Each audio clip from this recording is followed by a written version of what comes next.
1 महिन्याच्या प्रतीक्षेनंतर पाऊस चांगला झाला. गाईचं चरायचं ठिकाण थोडं हिरवं झालं व्यवस्थित. कोंडीचं काय अजून दिवस भरलेले नाही आहेत. परत आलेली आहे कारण 5 तारखेला तिला 9 महिने कंप्लीट झाले. आता हे वरचे किती दिवस घेते, आता किती दिवस घेते हे नाही सांगता येत आपल्याला. बाकी आता ह्या ठिकाणी सरतायत आमच्या सगळ्या महिला.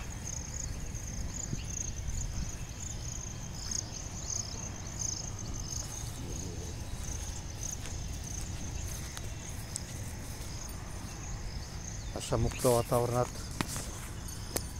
ज्या गायी चरतात त्या गायीपासून जे दूध आपण घेतो ते अतिशय उत्तम कंटेनचं दूध असतं.